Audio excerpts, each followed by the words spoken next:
आप देख रहे हैं न्यूज नेशन वॉइस। सारी बसें हम दे रहे हैं। कांग्रेस पार्टी हायर करके अरेंज करके लोगों से मांग कर दे रही, इसमें कहीं कोई कंफ्यूजन नहीं होना चाहिए। ये नहीं है कि आपकी बसों में हम 1000 बस हमको दीजिए हम चलाएंगे।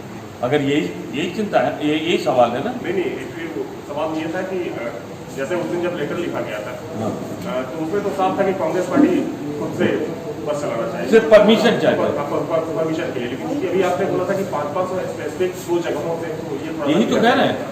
ये स्पेसिफिक बड़ी महत्वपूर्ण हो जाएगी। जो हमने कहा है, हमने कहा था कि हम दिल्ली से दोनों नोएडा और गाजियाबाद से जगह बता दें।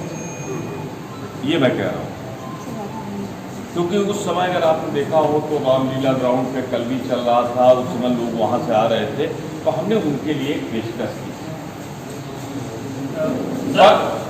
एक सवाल है कि आज जो प्रेस कॉन्फ्रेंस हुई है सिद्धार्थनाथ सिंह जी की, किस तरह से वो गाड़ियों के नंबर को उठा रहे हैं, उस स्थिति को कैसे देखते हैं? हमको लगता है कि जानबूझ के इस मामले को उठाया जा रहा है।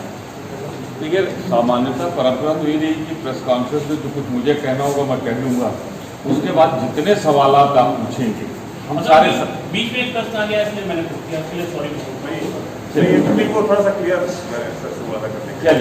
चलिए हम ये देते हैं, लेकिन फिर उतना टाइम मेरा मुझे दे दिया।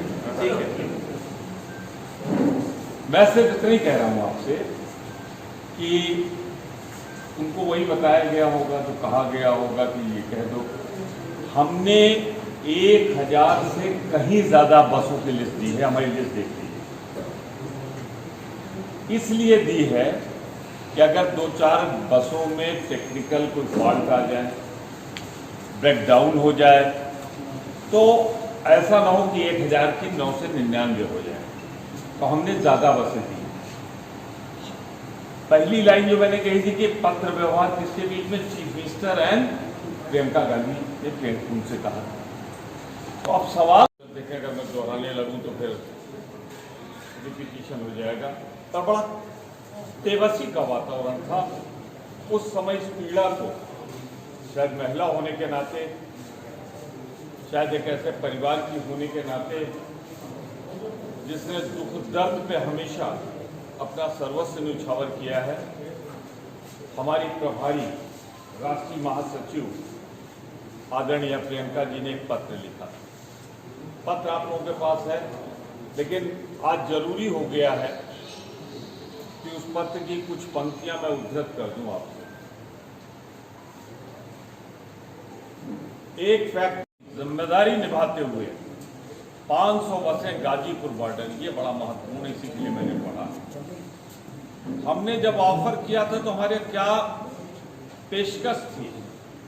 हमारी पेशकश थी कि इन पलायन को मदद करने वालों के लिए 500 बसें गाजीपुर बॉर्डर, गाजियाबाद स्पेसिफिक है, और 500 बसें नोएडा बॉर्डर पर चलाना चाहिए।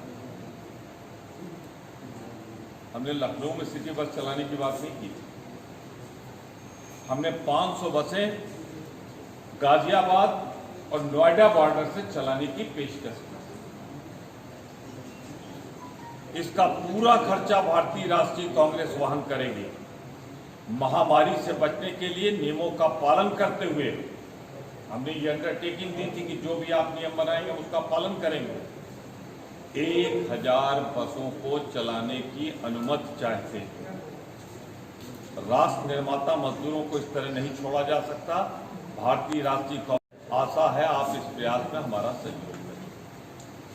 एक पेशकश, जगह स्पेसिफाइड गाजियाबाद, नोएडा, वहां से पलायन करते हुए मजदूर, उत्तर प्रदेश के मजदूरों के लिए है। ये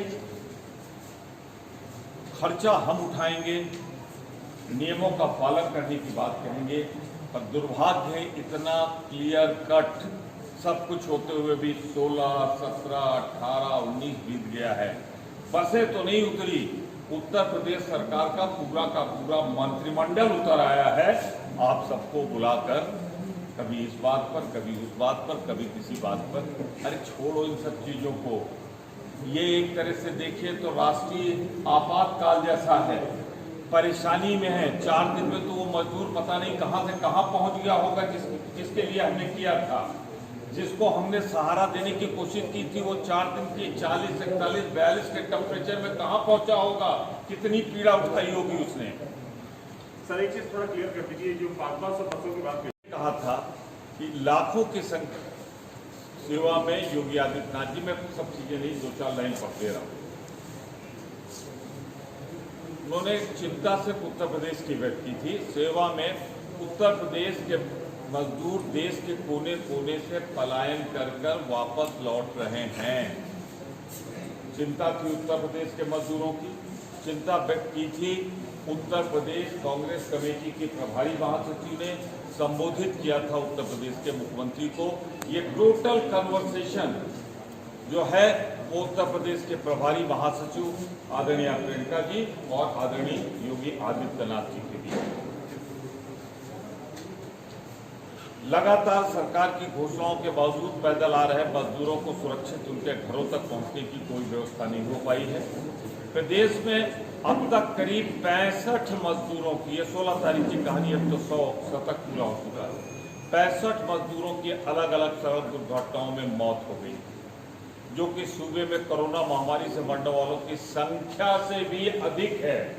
जितने लोग कोरोना में मरे हैं उससे अधिक मजदूर सड़क पर चलते हुए मरे हैं दुर्घटनाओं में। ये प्रवासी मजदूरों में सबसे बड़ी संख्या सड़क पर पैदल चलने वालों की नंबर 1 पर उत्तर प्रदेश और नंबर 2 पे बिहार। सर्वाधिक प्रभावित अगर कोई 2 प्रदेश थे तो उत्तर प्रदेश और बिहार। आप लोग पूछते थे, इंटरव्यू लेते थे, उत्तर प्रदेश के जिलों के नाम, बिहार के जिलों के नाम, कुछ और प्रदेशों के थे, पर मुख्यतः अगर आप देखें तो मजदूरों में वही। अपना कर्तव्य समझते हुए आदरणीय प्रियंका जी ने जो पत्र लिखा, आदरणीय उत्तर प्रदेश के मुख्यमंत्री जी को, सम्मानित मुख्यमंत्री जी को, 16 मई तारीख बड़ी महत्वपूर्ण, क्योंकि आज 19 है। 16, 17, 18, 19 4 कीमती दिन व्यतीत